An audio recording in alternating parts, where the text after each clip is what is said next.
Bismillahir Rahmanir Rahim. Qasim says, I had this dream in October or November 2007. In this dream, I find myself standing in the confines of my own home. Abruptly, the world around me spiraled into darkness as heavy load shedding gripped the land, plunging us into a shroud of darkness. Persistent blackouts began to envelop our homes, leaving us in anguish. When at long last the electricity flickered back on, it was only for a short while before it would vanish again. Uneasiness settled over the people as they pondered, how can we live life like this?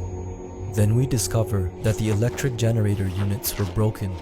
Worst yet, the coffers of the government lay empty, devoid of the funds needed for their repair. This was our chilling truth. This was to be our harsh reality for the rest of our lives. As days bled into nights, the lifestyle of the people took on a bleaker tone. Frustration seethed among the people, their lives strangled by the perpetual darkness. Then one night, I broke the silence of despair, saying, "What's the point of this kind of life? It is as if we are living in an older era, devoid of electricity. I must venture out and search for the light. It is better to search for the light rather than sitting around." Under the shroud of night, I invoked the name of Allah and ventured out of my home, equipped with only a small torch. I embarked on a journey that would take me beyond the confines of the city, into the heart of the dark void that stretched endlessly before me. As I ventured deeper into the dark abyss, uncertainty gnawed at my resolve. I start thinking, which way should I go, as I couldn't understand anything, placing my faith solely in Allah. I chose a direction and asked Allah to lead me towards a place where there is light. After a long walk, my eyes finally beheld a distant glow. I saw a place lit with fire in the vast desolation. A rush of relief washed over me as I quickened my pace towards the source of the radiance. As I drew nearer, the illumination revealed an unusual, towering structure, a colossal edifice which soared 15 to 20 stories high, its form aglow with a mesmerizing dance of flames alit outside of its windows. I marveled at the phenomena before me, awestruck by its existence, for I had never before encountered or heard of such strange architecture. I say, well, it doesn't matter. All I needed was light, and so I entered the building. Upon entering the building, I found myself within a sprawling hall that bore semblance to a dining establishment, and there were people inside, sitting and eating. Fiery lanterns adorned every corner, casting a delicate glow that bathed the surroundings in a warm, flickering light. Yet an unfamiliar and unsettling aroma lingered in the air. I could see a counter there, and a staircase in the distance. As I walked towards the stairs, I didn't stare at anyone. However, a person walked by me, and I couldn't help but glance at him, only to be seized by an overwhelming shock. The visage that met my eyes was otherworldly, far removed from any human appearance I had ever encountered. I say, who is this? This does not look like a human being to me. It bore a colossal head, small ears, and a scary face that sent chills down my spine. A chilling realization took a hold of me as I surveyed the room more closely. None of the occupants were humans. These beings were none other than the jinn, creatures of smokeless fire. I say to myself, Qasim, they only have lanterns of fire and it smells weird too. They must be jinn. Amid my astonishment, I couldn't help but wonder why the jinn paid no heed to me. Why didn't they seize me or forcibly expel me from their realm? Then I say, perhaps it was Allah's blessings that shielded me from their gaze, as I left with my trust solely in Allah. Nonetheless, I climbed the stairs and reached the second floor. There I saw many rooms, and the jinns also inhabited this floor. I then go to the third floor, and finally reach the top floor. Along the way, I encountered other jinns as well. Yet by the mercy of Allah, I remained concealed from their notice. Finally, I reached the top floor of the building. On the top floor, I saw a vast hall spread before me, and a small room guarded by giant, formidable jinns. This beckoned my curiosity. I said to myself, these jinns for sure have something valuable in that room. The jinn kind were bipedal. They walked upright on two legs. Their physical structure was very similar to a human's. However, some stark differences made them different from humankind. Their skin tones were in the shades of grey, of different hues of blue, greens, or other colors. They had an extraordinarily large face and jaw with smaller ears. Some had a regular body structure. However, the others, especially the guards, were more terrifying and had a stronger build, and they wielded unique weapons unlike anything I had ever seen before.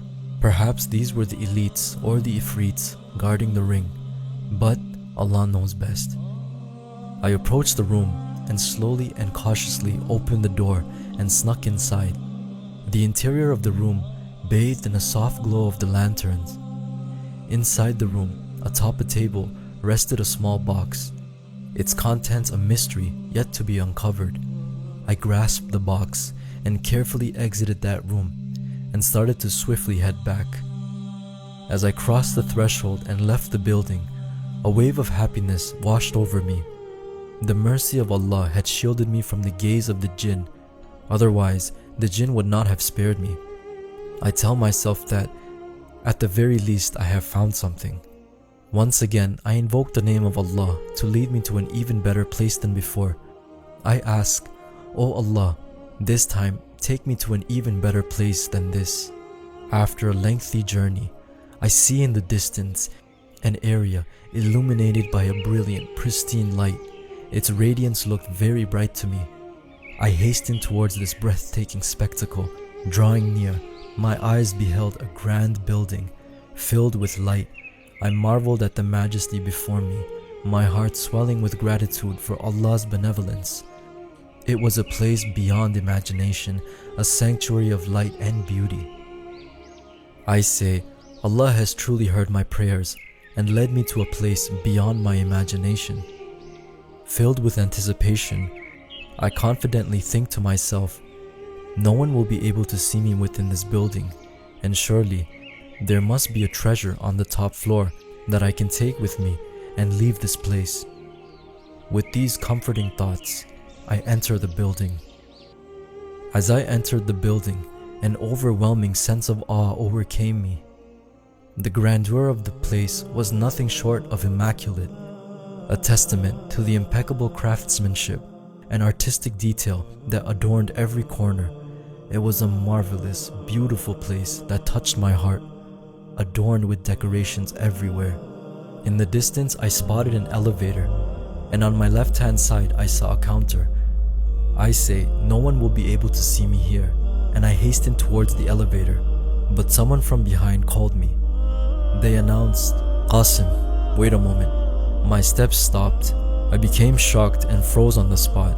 I say, I thought no one would be able to see me, and I would take the treasure and run from here, but someone has seen me, and he even knows my name.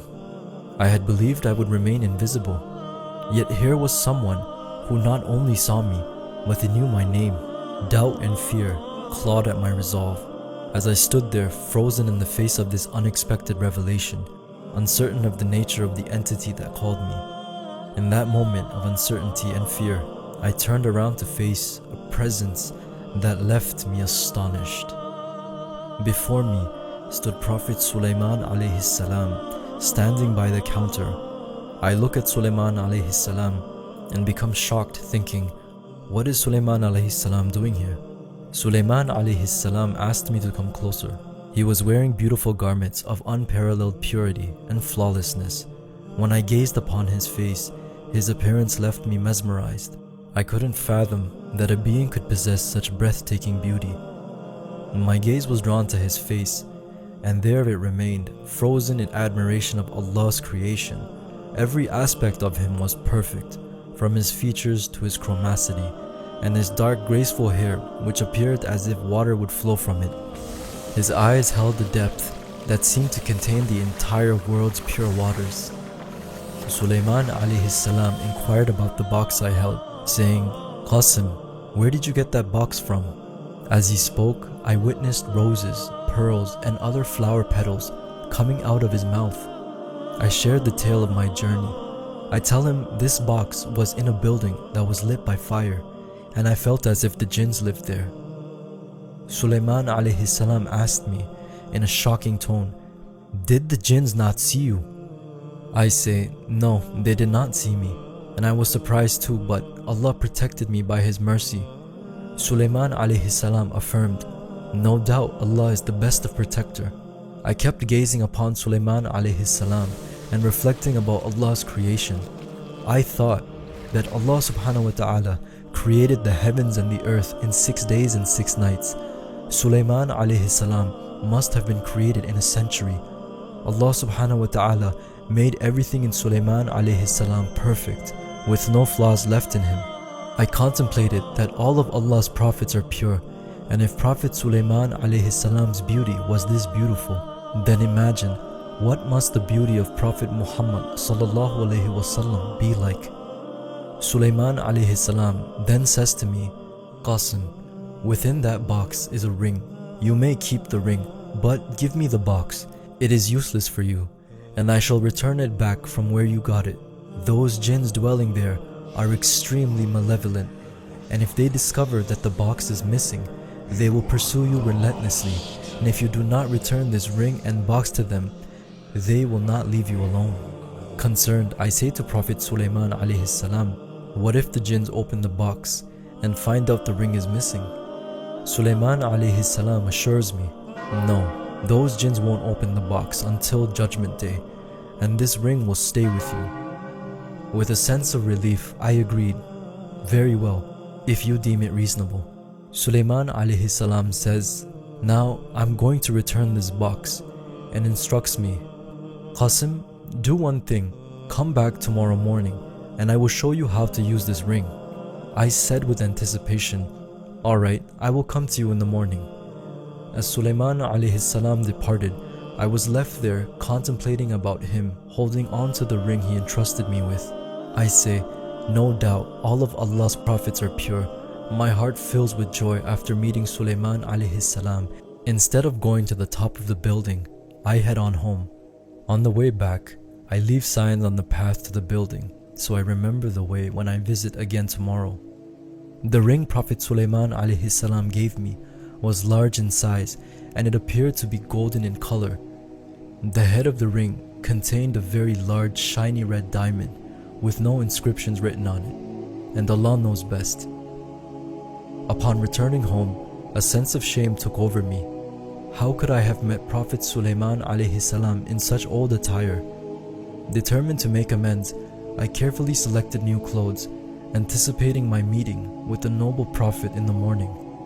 And when the electricity returned, I ironed my clothes and set them aside.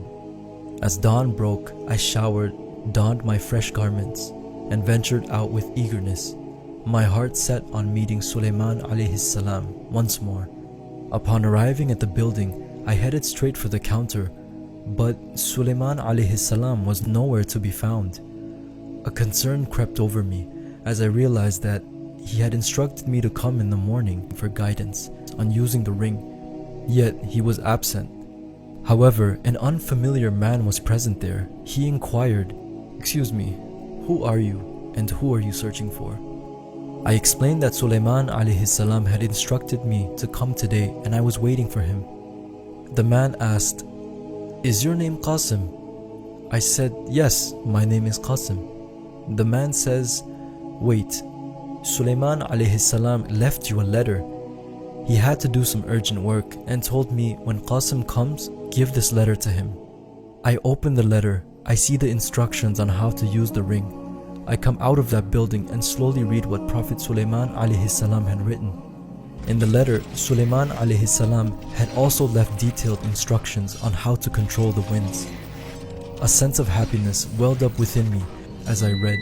I realized that with the power of the ring and control over the winds, I could repair and rework the generator and harness the wind's energy to produce electricity. A boundless amount of electricity could be generated, dispelling the darkness that had long gripped the country by the mercy of Allah. With newfound purpose, I used the ring's power to command the winds to carry me home. Witnessing this supernatural feat, I became very happy, rejoicing in the fact that Allah had indeed answered my prayers, offering a glimmer of hope to a world shrouded in darkness. With great care, I read the instructions within the letter and practiced the art of wielding the ring, ensuring its powers were at my command. Once satisfied with my understanding, I took a decisive step to protect this extraordinary knowledge. I burned the letter, ensuring that its secrets would remain mine alone. And even if someone was to take this ring from me, it would be useless for them. The ring's true nature would remain concealed within my chest, a profound and sacred trust that I would not divulge to anyone, for this ring was indeed a special ring. And the dream ends there. And Allah knows best. Assalamu alaikum.